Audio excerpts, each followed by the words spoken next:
Praise lord. ప్రభువైన యేసుక్రీస్తు నామములో వీక్షించున్న ప్రతి ఒక్కరికి ప్రభువు నామములో శుభాభివందనములు తెలియజేసుకుంటున్నా. ఈ దినం దేవుడు మనకిచ్చిన నూతనమైన వాగ్దానం, అది 75వ కీర్తన 7వ లేఖనం. దేవుడే తీర్పు తీర్చువాడు, ఒకరిని తగ్గించును, ఆయన ఒకరిని హెచ్చించును. దేవుడు స్పష్టంగా మనతో మనందరితో మాట్లాడుతున్నాడు. ఒకరిని ఎందుకు తగ్గిస్తాడు, ఒకరిని ఎందుకు హెచ్చిస్తాడు? బాగా ఆలోచించాల్సిన విషయం.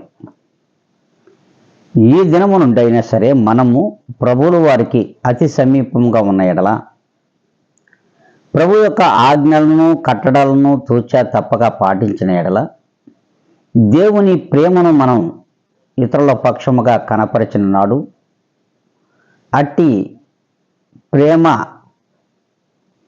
దేవుని ప్రేమ మనలో ఉన్నట్లయితే దేవుని యొక్క సహనమును, మరి ఆ యొక్క సంపూర్ణమైనటువంటి పరిపూర్ణమైన ప్రేమను మనమును కలిగి ఉంటాం. అట్టి ప్రేమ కలిగి ఉన్న వారిని దేవుడు హెచ్చింపచేస్తాడు. ప్రేమ లేని విశ్వాసులుగా మనం ఈ లోకంలో ఉంటామో,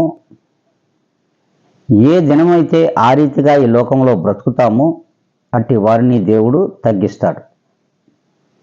మరి ఏ విధముగా మనం ఉన్నాం? దేవుని యొక్క ప్రేమ కలిగి ఆ ప్రేమతో మనం ఈ లోకంలో జీవిస్తున్నామా? లేక దేవుని ప్రేమ మనలో ఉందని తెలిసి కూడా తెలియనట్లుగా గర్వముతో ఈ లోకంలో ఏ దినమైతే ప్రవర్తిస్తామో అట్టి వారిని దేవుడే తగ్గిస్తాడు.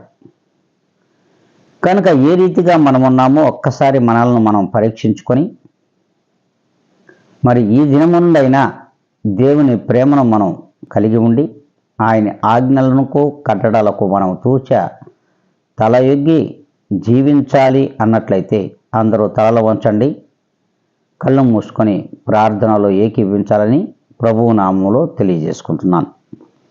మహాపరిశుద్ధుడా, ప్రేమ కలిగిన మా తండ్రి, ఈ యొక్క నూతనమైన దినములు నూతనమైన వాగ్దానం చేస్తా మమ్మల్ని నడిపించుటకు మీరు సిద్ధముగా ఉన్నారు.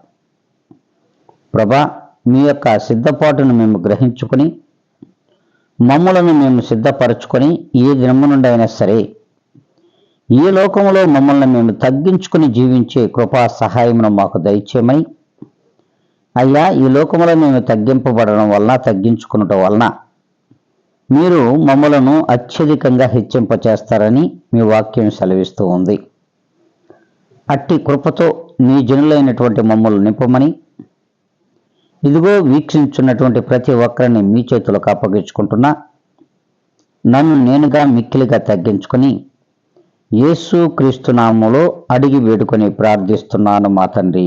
ఆమెన్.